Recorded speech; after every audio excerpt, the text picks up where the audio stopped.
Good day, Doctor. My name is Brittney, and with my partner Sarah. Today, we are going to present about the community interpreting service. So, first of all, community interpreting is a specific type of interpreting that can happen anywhere that offer community service, where community interpreting aims to ensure the smooth communication between two groups of people that do not speak the same languages. And community interpreting also helps to overcome the language and cultural barrier, with the interpreting acts as the bridge as a public service for those who needed them. Community interpreting service are mostly available for refugees, immigrants, or senior citizens, as these people usually are limited English proficiency user, which is LEP user. In addition, community interpreter also need to act as an intercultural mediator, and they are not only need to be fluent in the target language and source language, but they also need to have excellent cultural knowledge and vocabulary during the public service. So the mode of interpreting that we have chosen is consecutive interpreting.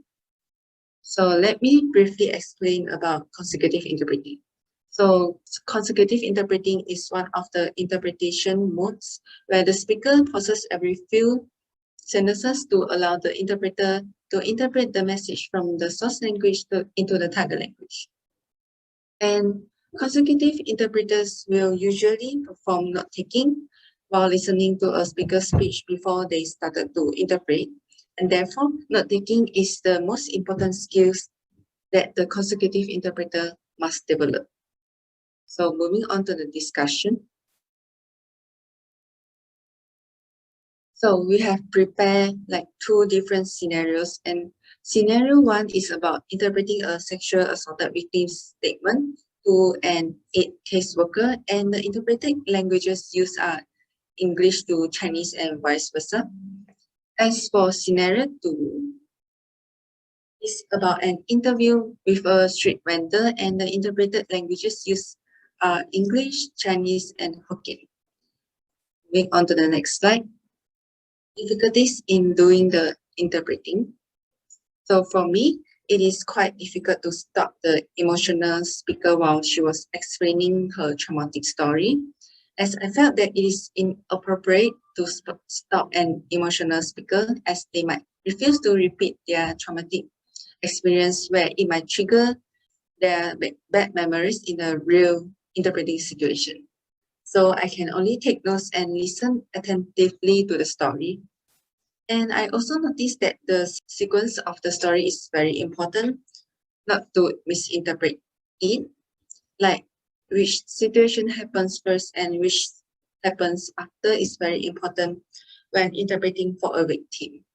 Okay, so moving on to my part, I find it very difficult to use terms that I'm familiar to the target audience, just because my target audience is a street vendor in its name, and the street vendor might not be as highly educated and might not have at this wide range of vocabulary terms. So I just interpreted the word social media into things like Facebook, WhatsApp, and WeChat, which might be more familiar to the older generation, or in this case, the food vendor. So instead of translating it to 社交媒体, which the term can be directly translated into social media. So I did not use that, but instead I translate it to WhatsApp, Facebook, and WeChat, and Instagram, just to make sure that the target listener will understand what I'm talking about. And during the interpretation, because there's a lot of cultural terms, and one of the things that for me that was very hard to interpret is the word all the best. So when the interviewer ends, she said something all the best to the street vendor. However, I can translate it into Chinese all the best, which is something like wish you luck in Chinese. And I don't think it is appropriate for this situation, and it might be strange even for the street vendor to hear things like that. So instead of translated into I wish you luck, I just translated into I wish that your business will do well in the future, or something similar like that, just to make the target audience familiar with the terms of vocabulary. So moving on to the next slide. So during the practice of our interpreting, both of us found that we have vocabulary shortage, especially the cultural words. Like I didn't really know what is bitch and hoe called in the Chinese language, and so I searched it on Google. Other than that, I've also searched for the correct Chinese term of aid case worker and temporary restraining order to prevent misinterpretation. Next, lacking of speaking skills in the Chinese language. Like, although I'm a native Chinese speaker, it doesn't mean that I'm excellent in all skills like reading, speaking, and listening. As Malaysian Chinese used to mix many languages in just one sentence, and therefore I have faced the difficulty in speaking fully Chinese with lots of professional terms in a sentence. However, I did try my best to interpret in Chinese language without miss out with other language.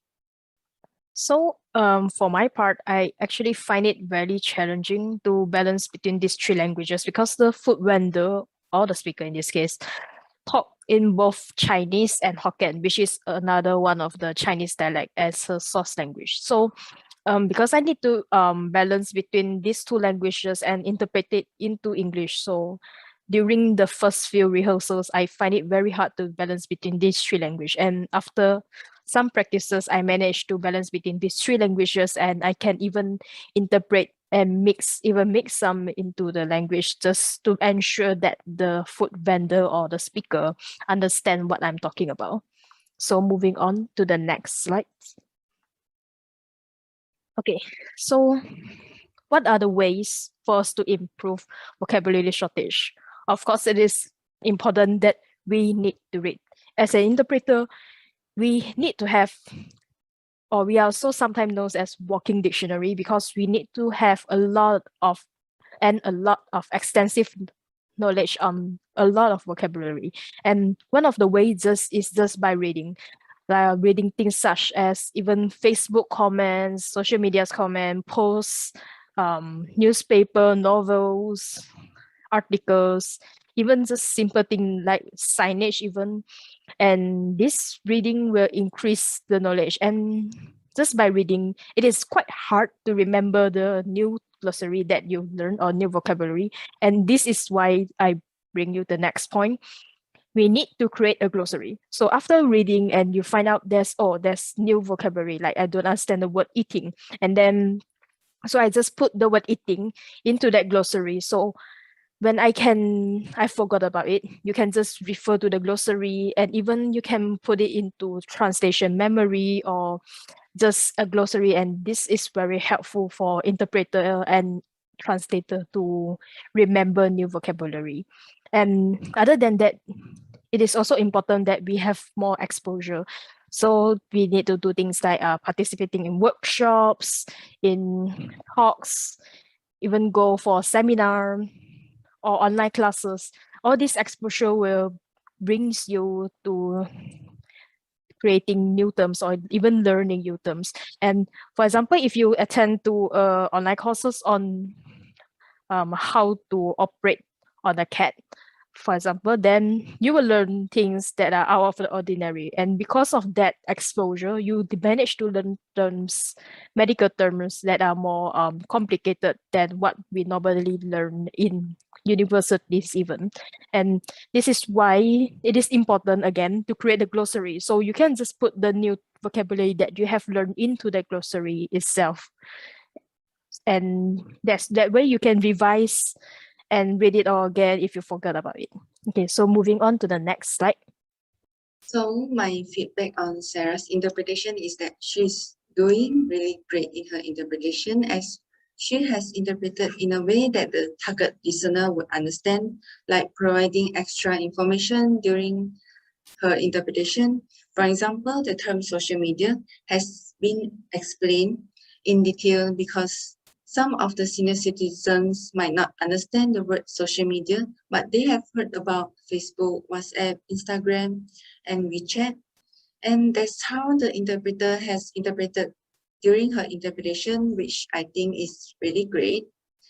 And next, The interpreter might hesitate while delivering her message in the target language, but I think that doesn't affect anything as all the main points have been conveyed really well by the interpreter.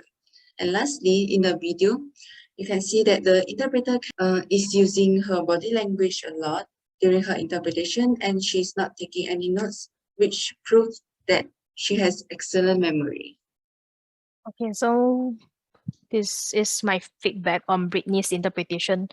Because due to the fact that the victim did speak a lot and there's no pauses from Brittney, so that's why Brittney can be seen busy taking down notes. And due to these issues, there's a lack of eye contact between Brittney and the victim itself. So, but then there's an advantage to this because by not interrupting the emotional speaker, Brittney might not risk itself for the victim to become more traumatized or don't want to talk about the story after if it is being paused. And by not interrupting this whole process, Brittney can also ensure that the aid caseworker understand the whole story fully without just pausing, interpret, pause, and this might have some inconsistency. So by not pausing is a bit good. And while interpreting, her voice is relatively quite soft and monotone, so there's no up and down in her voice, which is just monotone throughout. However, in the nutshell, Brittney does manage to convey all of the main item from the scenario and from the story that the victim provided. So there's nothing that's missing. So that one is a good thing. So moving on to conclusion. Okay. Community interpreting service is of course widely needed, and it does provide big help, especially when some individuals might be too nervous to speak in the other language that is not in their native tongue. And when faced in such stressful situation, they might don't want to talk in English or forgot how to talk in English. And like such example in scenario 1, because the victim is very stressed. So this is why community interpreting services are very important and is widely needed. And while doing this project, we actually learn a lot of new knowledge in community interpreting services and how widely and big this community is. And just for the final note, of course, we may have some mistake during interpreting, and this is why practice is important. And we believe that practice will be, the more we practice, the more we will be better during the next interpretation assignment. And that will be all from me and Brittney. Thank you, Doctor.